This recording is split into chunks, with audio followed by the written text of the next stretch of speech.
Actress Isha Alia अपनी dance skill की बदौलत झारखंड की रीजनल लैंग्वेज की फिल्मों का एक बड़ा नाम बन चुकी थी। 22 साल की उम्र से ही ईशा झारखंड सिनेमा इंडस्ट्री में काम कर रही थी। ईशा ने झारखंड के नागपुरी लैंग्वेज की कई म्यूजिक वीडियोस में काम किया।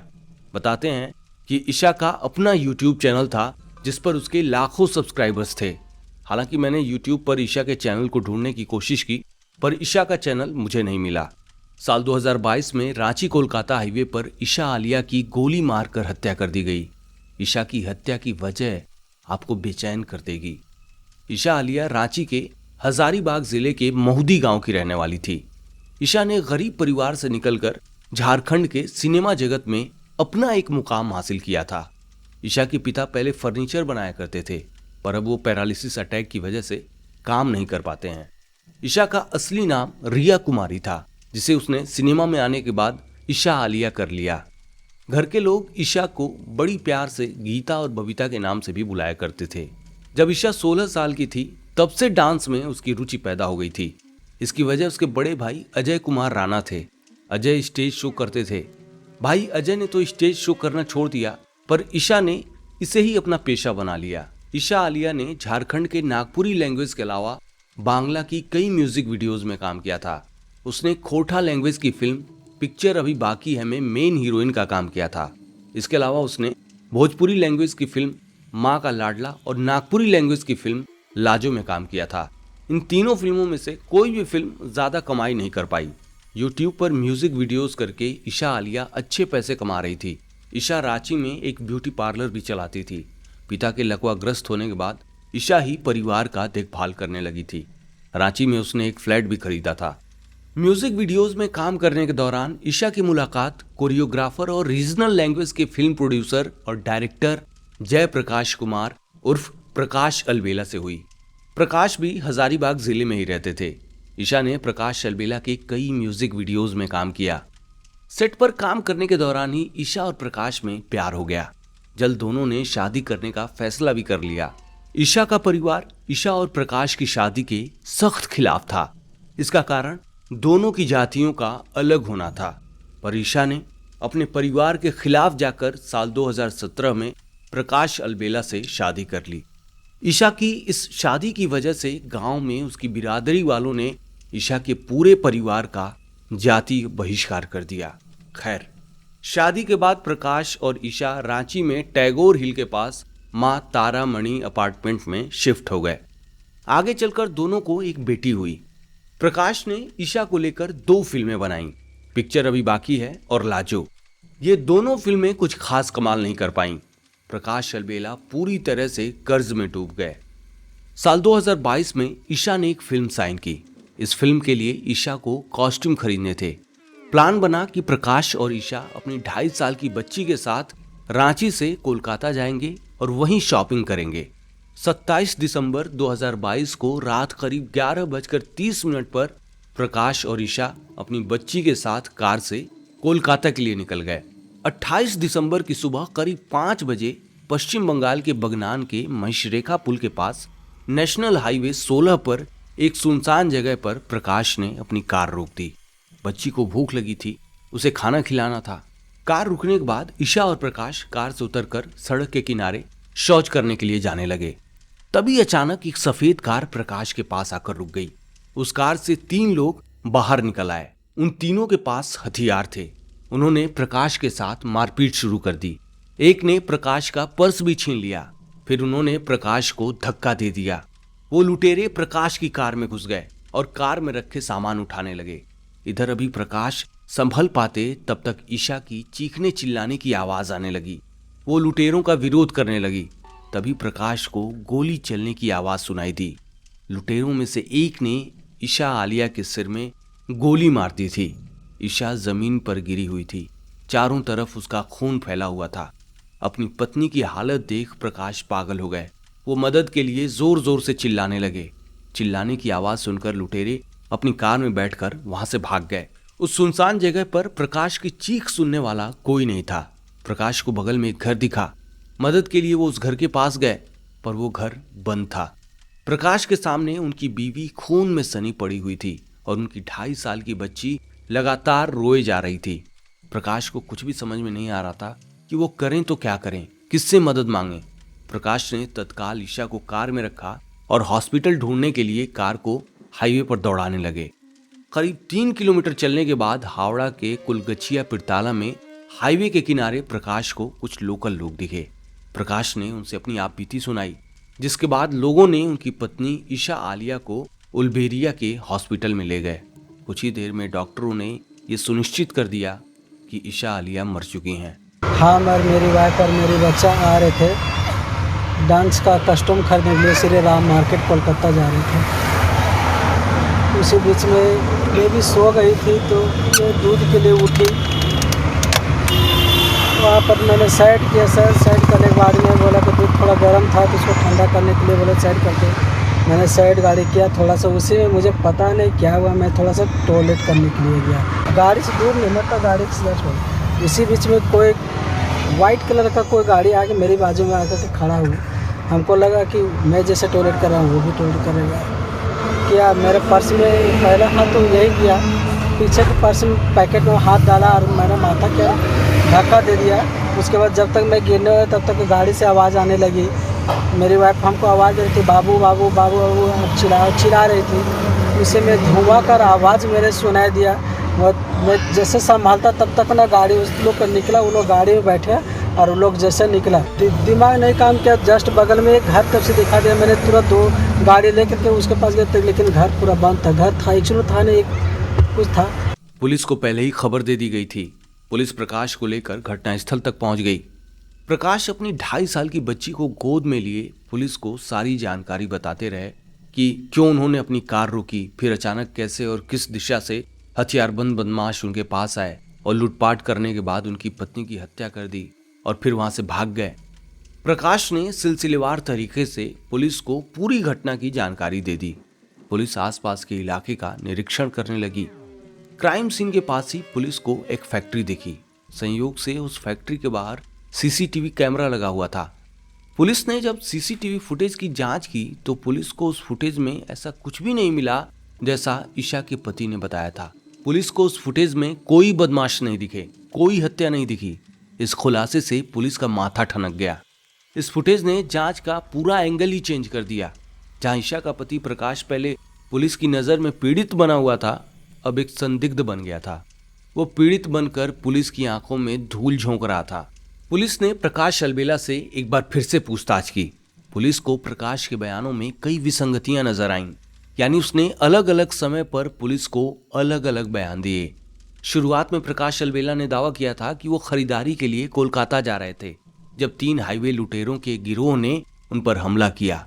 फिर उसने कहा कि जब उसने अपनी बेटी के लिए खिलौना लेने के लिए गाड़ी रोकी थी तब बदमाशों ने उन पर हमला किया। दूसरी बार उसने बताया कि जब वो पेशाब करने के लिए वहां रुके थे तब बदमाशों ने उन पर हमला किया। इस बीच तक फॉरेंसिक टीम सबूत जुटाने के लिए लगातार क्राइम सीन की जांच कर रही थी।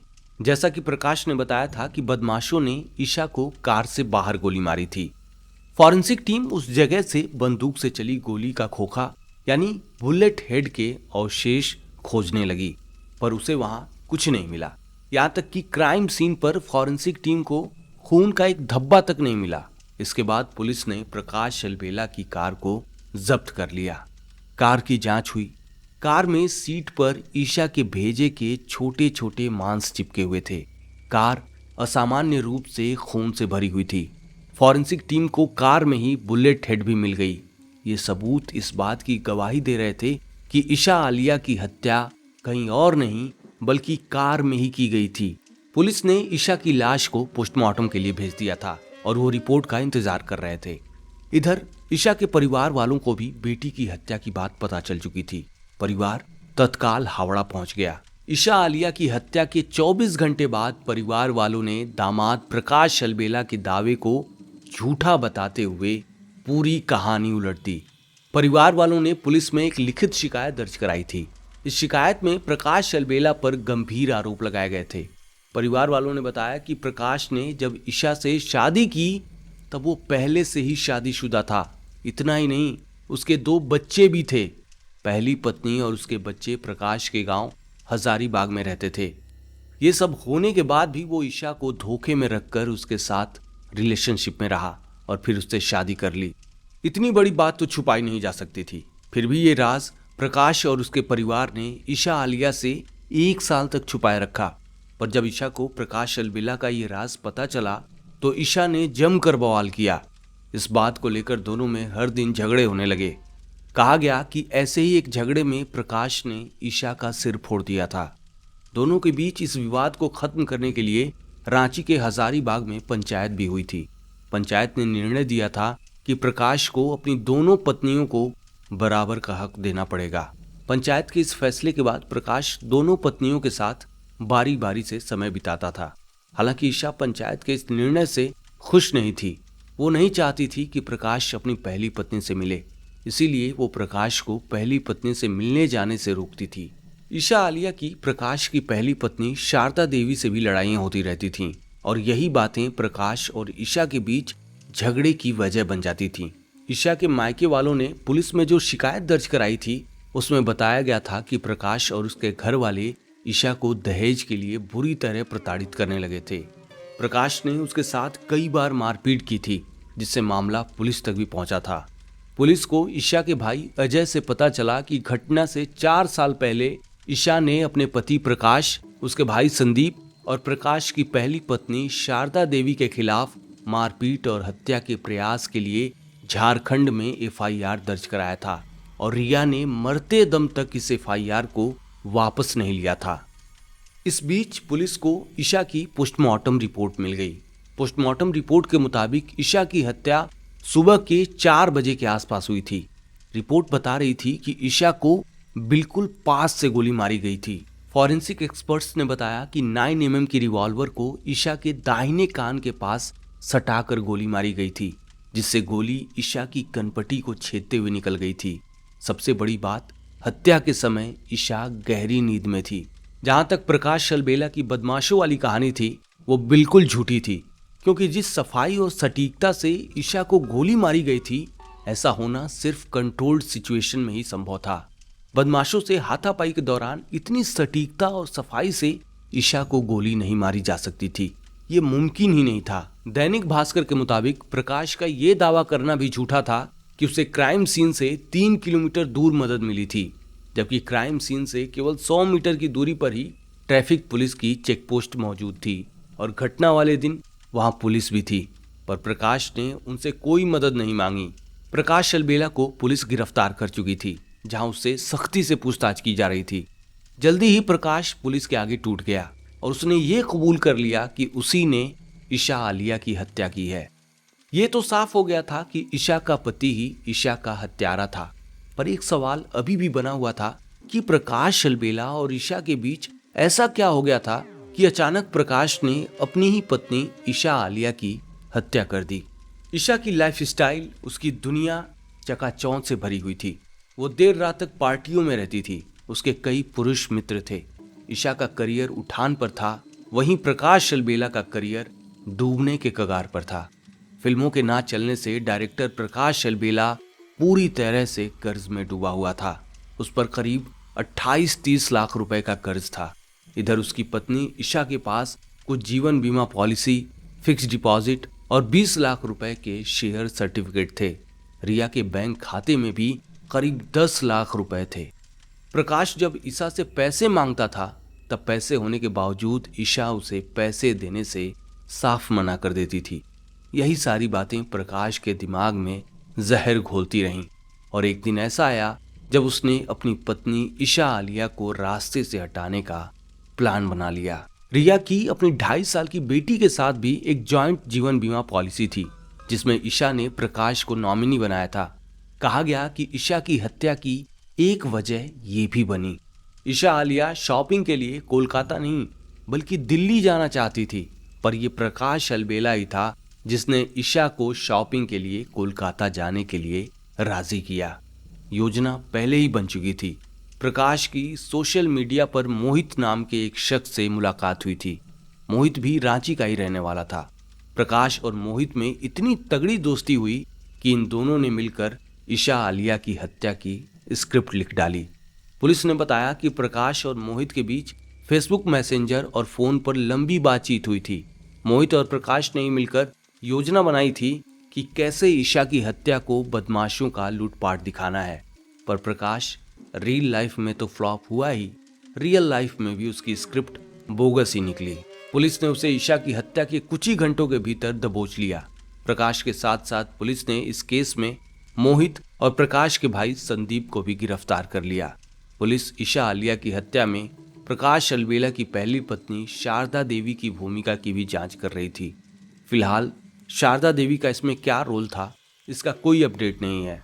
ईशा आलिया के पार्थिव शरीर को अंतिम संस्कार के लिए हजारीबाग जिले में उसके गांव मोदी ले जाया गया, पर उसके बिरादरी के लोग गांव में ईशा के शव का अंतिम संस्कार कराने का विरोध करने लगे, इसलिए क्योंकि ईशा ने दूसरी जात में शादी कर ली थी। अंत में ईशा को हजारीबाग ले जाया गया, जहां उसका अंतिम संस्कार हो पाया। प्रकाश अलबेला जैसे धोखेबाज लोग, शातिर लोग अच्छा बनकर, अच्छा बोलकर सीधे साधे लोगों को फंसा लेते हैं, फिर उनके साथ बुरा व्यवहार करते हैं, उन्हें तकलीफ देते हैं। कोई भी रिश्ता बनाने से पहले सामने वाले इंसान को जरूर परखिए, बार बार परखिए, वरना जिंदगी तबाह हो जाएगी। तो ईशा आलिया की कहानी यहीं खत्म होती है। जल्द अगले वीडियो में आपसे मुलाकात होगी। अपना ख्याल रखिए। जय हिंद।